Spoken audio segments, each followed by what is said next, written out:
I didn't talk about this when it happened, but the Houston Rockets have locked down Jalen Green and Alperen Sengun for the next couple of years.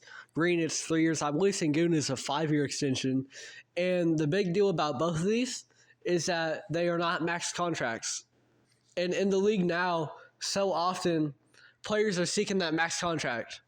And unless you're a top-tier player, if you give a middling player a max contract just to keep them around because they are valuable and you can't lose them, that can handicap your team moving forward because you kept this high-end role player, maybe lower-end star, when you could have went out in free agency later on and got something even more, and now your team just isn't able to make as many moves as you would like to really push towards contention. But the Houston Rockets got both of these guys on below-max deals.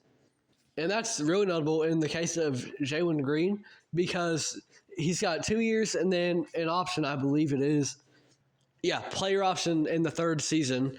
So as a result of that, if Jalen Green is really able to prove himself and he's like, the guy that he was in the last 2 weeks of last year's regular season where he looked like a top player in the league, averaging 28 points a night, he was like maybe the best player in the league for that 2 week span in garbage time when the Rockets at that point were pretty much out of playoff contention. But if Jalen Green is able to really continue on that hot streak and be that guy for the Rockets moving forward in that player option, then he can get his max contract, right? And I think that's something that can keep him happy, keep him motivated, because then he can, he has a safety net if he doesn't do well in the player option his third year. But if he does do real well over these next 2 years and he's able to go out there and get a max from the Rockets, I think that could be huge for him. And obviously guys like their money, right? So he's going to be motivated to go get that. And I think Jalen Green absolutely has the talent to do it. There's just always been a little bit off about him. He needs to really refine his game, and that comes with time, I believe. And that's always really been the case with him. You go back on his draft profile, very skilled offensive player, but needs to refine his game. And Houston, coaching-wise, especially early on, that wasn't the best situation for him.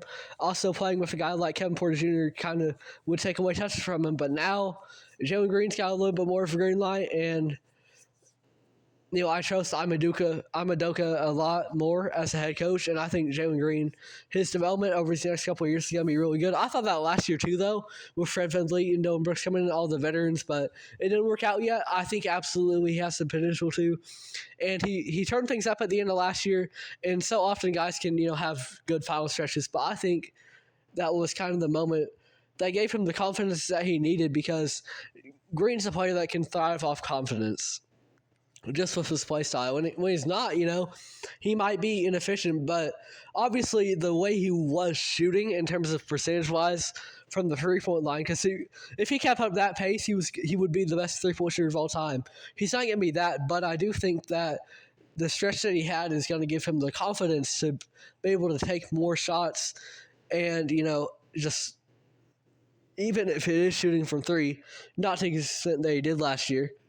It just gives him the confidence to do more and be more involved in the offense, and that's going to lead to higher production and more overall impact because at the end of the day, Jalen Green is a scorer first, and if you're going to be a scorer first wing, what you need to do, you need to be a really, really good scorer to be a winning player. So Jalen Green needs to improve on that, and I think with this player option coming up in a couple of years, he won't accept it. I think he'll be able to turn down and get a max, most likely. And for Alperen Sengun at this point is a little more of a finished product or more impactful player right now. Jalen Green is more projecting.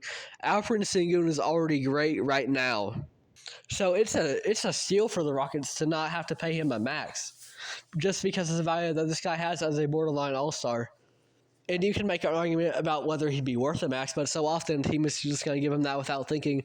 The Rockets did not. So shout out to the front office for that, and this is going to give them a lot of flexibility. I think it's a great move for the Rockets to keep Jalen Green and Alperen Sengun and to also do it on relatively cheap contracts compared to what they could have got.